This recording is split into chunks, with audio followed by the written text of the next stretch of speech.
તો ફરી એકવાર મારી ચેનલમાં તમારું સ્વાગત છે. તો અમે આજે જઈ રહ્યા છીએ ફાગવેલ ભાથીજી મહારાજના મંદિરે. તો વરસાદનો માહોલ છે. વરસાદ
જાણકારી એના વિશે આપશે. તો હવે આપણે દાદાને પૂછીશું કે શું છે એમના જીવનશૈલી અને ઇતિહાસ શું હતો. ભાથીજી મહારાજના માતા પિતા એ તખતસિંહ અને અક્કલ માતા હતા. તે પોતે પુત્ર માતે મહાકાળી માતાની પૂનમ ભરવા જતા હતા. અને પૂનમ ભરવા જતા 7મી પૂનમ ભરવા જતો આકાશવાણી થઈ અને પાવાગઢ ઉપરથી મહાકાળીના મંદિરમાંથી ગળગળ કરતું શ્રીફળ માં અક્કલમાના ખોળામાં પડ્યું. એ સમયે જેવી આકાશવાણી થઈ એ આકાશવાણી પ્રમાણે સમય જતો તેમને બાળકનો જન્મ થયો. ત્યાં કૃષ્ણ ભગવાનની જેમ વિષ્ણુ અવતાર આ ભગવાન જે છે એ વિષ્ણુ અવતાર છે.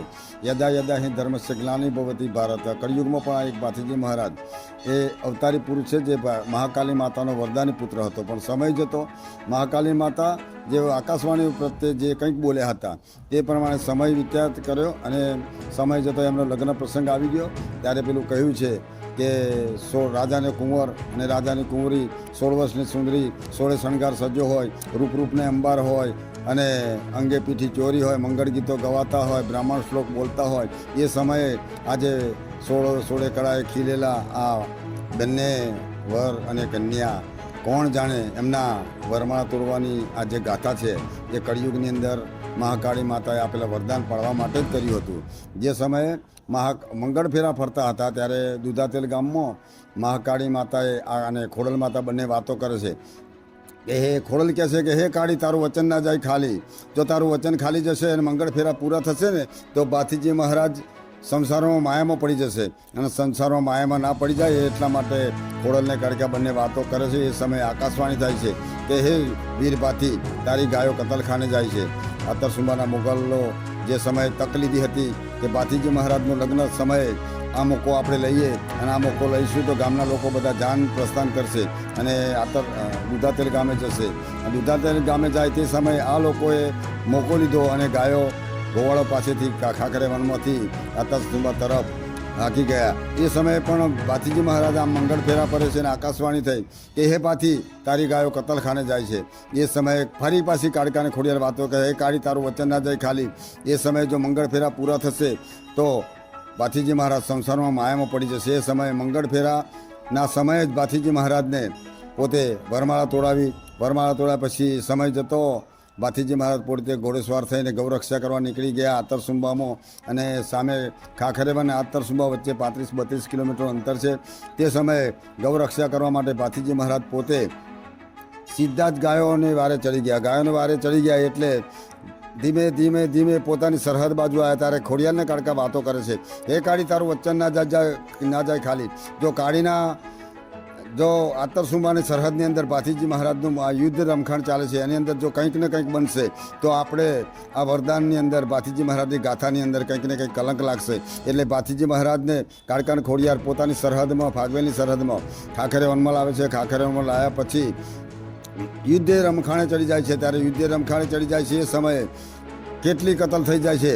ત્યારે ભાથીજી મહારાજ અને જ્યાં મહાકાળી અને કાળકા બંને વાતો કરે છે. હે કાળી, ખોડલ કહે છે કે હે કાળી તારું વચન ના જાય ખાલી. જો ભાથીનું મસ્તક આવું ને આવું રહેશે ને, આજે નહીં કાલે દૂધા તેલથી પોતાની ધર્મપત્નીને આ સમાજ અને કુટુંબ એમને તેડી લાવશે તો પણ પાછા સંસારમાં માયામાં પડી જશે. એ સમય પછી મહાકાળી અને કાળકાને ખોડિયાર એક કાણિયા છીપાઈની હાથે મસ્તક છેદાય છે. પણ એની તાકાત નથી કે એક જ કાણિયો છીપાય. જે 365 કેટલાય કતલ કરી નાખી હતી વગર મસ્તકે 365 મોગલો જેને માર્યા હતા, એ 365 મોગલ એક કાણિયા છીપાય. એની તાકાત શું કે ભાથીજી મહારાજનું મસ્તક છેદે. પણ મહાકાળી માતાએ વરદાન આપેલું. આ વરદાનને પાળવા માટે જ મહાકાળી માતાએ આ મસ્તક કાણિયા છીપાઈને હાથે છેદાયેલું, જેથી કરીને જો ફરી ભાથી અને કંકુ ભેગા થાય સંસારમાં માયામાં પડી જાય. સમય જતો ભાથીજી મહારાજનું મસ્તક છેદાયું. ભાથીજી મહારાજનું મસ્તક છે રાફડાની ઉપર પડ્યું.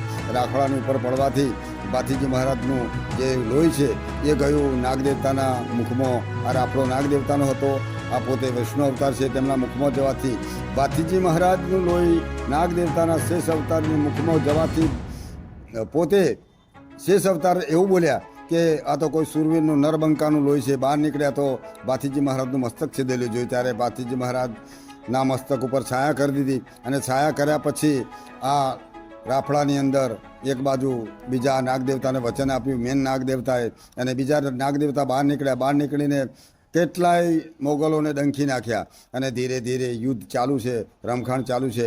પણ છતાં ધીમે ધીમે પાછી ફરી કાળકા અને ખોડિયાર વાતો કરશે, હે કાળી તારું વચન ના જાય ખાલી. જો પાથીનું ધડ નીચે પડશે તો આ પાથીનું નામ રોશન નહીં થાય. એ સમયે ખોડિયાર અને કાળકા બંને વાતો કરશે, હે કાળી તું બેસી જા ડાબે હાથે, હું બેસી જાઉં જમણે હાથે. ત્યારે ધડ નીચે પડવા માટે ભાથીજી મહારાજને બંને હાથે કાળકા અને ખોડિયાર બેસી જાય છે. અને 3.5 દિવસ સુધી યુદ્ધ કરે છે. કેટલા મોગલો કતલ કરે છે. ત્યારે દૂધા તેલથી પોતાની માતા અને ધર્મપત્ની બધા આવે છે અને પૂછે છે કે હે ભાથી તારું ધડ તો મસ્તક તો સંભાળ. ત્યારે વિચાર કરો કે મસ્તક તો નાગદેવતાની છાયા કરી છે, 3.5 દિવસ થઈ ગયા છે, આ મસ્તક રાફડા પર પડ્યું છે. એ સમયે હે ભાથી તારું મસ્તક તો સંભાળ. ત્યારે યુદ્ધે રમખાણે ચડેલા કાળકા અને ખોડિયાર બંને હાથે બેઠા છે. આ યુદ્ધે રમખાણે ચડેલો ધડ પોતે વિચાર કરો કે ઘણે દૂર લડે છે, છતાં પોતે ધડે આમ કરીને માથા ઉપર હાથ ફેર્યો ત્યારે મસ્તક ના પડ્યું. ત્યાર પછી જ ભાથીજી મહારાજનું મસ્તક નીચે પડ્યું હતું. અને તે સમયે નાગદેવતાએ વચન આપેલું, હે ભાથી તારું નામ લેવાથી ઝેરી જાનવર જો કોઈ પણ વ્યક્તિને આ ભારત ભૂમિને ભારત સંસ્કૃતિની અંદર કોઈ પણ વ્યક્તિને કરડશે તો ઝેરી જાનવરનું ઝેર ઉતરી જશે. તે દિવસે નાગદેવતાએ પોતે વચન આપ્યું હતું. ભાથીજી મહારાજ છે પોતે કૃષ્ણ અવતાર છે, રામા અવતાર છે, રામદેવરાવાળા રામદેવજી અવતાર છે, અને ડાકોરવાળા ઠાકોર જે કહો તે કળિયુગની અંદર યદા યદા હિ ધર્મસ્ય ગ્લાનિ ભવતી ભારત, આ કળિયુગના દેવ છે. જય ગુરુ મહારાજ, જય ભાથીજી મહારાજ. એટલે હવે આપણે જો કોઈને સાપ બાપ કંઈ કરડે નાગ બાગ તો એમનું ભાથીજી મહારાજનું નામ લે તો ઉતરી જાય છે. હાલ પણ અહીંયા તો શું યુપી, એમપી, કર્ણાટક, તામિલનાડુ, બિહાર અને મધ્યપ્રદેશની અંદર, મહારાષ્ટ્રની અંદર પણ કેટલા એવા દાખલા છે. આજે પણ ફાગવેલ ઉપર નથી કહેતો, ફાગવેલ ગામની અંદર તો કેટલા પરચા થતા રહે છે, થાય છે અને થતા પણ રહે છે. સમય જતો આજે મહારાષ્ટ્રની અંદર તો એટલો બધો દાદા ભાથીજી મહારાજનો એમપીમાં પરચો છે, જેથી કરીને જો કોઈ પણ ઝેરી જાનવર કરડે તો એને સફેદ દોરો બાંધી દેશે. અને એક વર્ષ સમય જતો, એક વર્ષ પછી ફાગવેલ આવે ત્યારે એની એ જ સમયે 1 જ મિનિટની અંદર નાગ કોઈ ઝેરી જાનવર કરડ્યું હોય એ રીતે મુખેથી ફેણ પડે છે. અને તૈયારીમાં અહીંયા ભાથીજી મહારાજના મંદિરે લાવે છે. 2 મહિને, 4 મહિને, 6 મહિને, 5 મહિને તો બી આ ઝેર આજે પણ ઉતરી જાય છે. તો આપણે દાદાનો આભાર માનશું કે એમને આપણને આટલી માહિતી આપણને આપી. તો જય ભાથીજી મહારાજ.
આનો કંઈ ઇતિહાસ છે પેલા દાદાએ કીધું તો એ છે આ ખાખરિયા વન.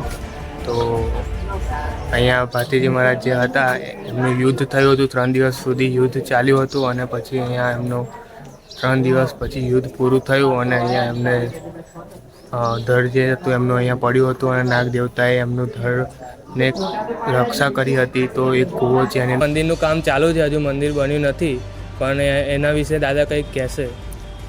અહીંયા શ્રી ભાથીજી મહારાજનું મંદિર, નામ છે ભાથીજી મંદિર ટ્રસ્ટ ફાગવેલ. ફાગવેલ ભાથીજી મંદિર ટ્રસ્ટ જે છે એની અંદર કોઈપણ જાતનું દાન અમે કોઈપણ એરિયાની અંદર લેવા માટે નીકળતા નથી, લેવા નીકળશું પણ નહીં.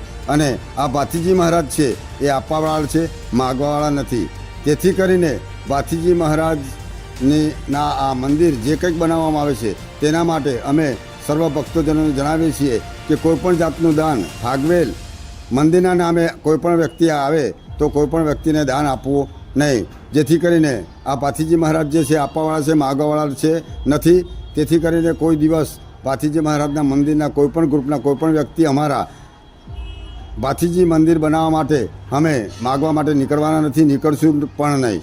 એટલે બધા ભક્તોને અમે જણાવીએ છીએ જેથી કરીને ફાગવેલના નામે કોઈપણ દાન લેવા આવે તો ભારતભરના બધા ભક્તોને હું જણાવું છું જેથી કરીને ફાગવેલ નામે કોઈએ સ્થળ પર જ દાન આપવું, ફાગવેલના મંદિરે આવીને જ દાન આપવું, બાબે ગમે તે દાન આપવું નહીં. જેથી કરીને આપણે આ મંદિર માગ્યા સિવાય, હાથ લંબાવ્યા સિવાય જ બનાવવાનું છે.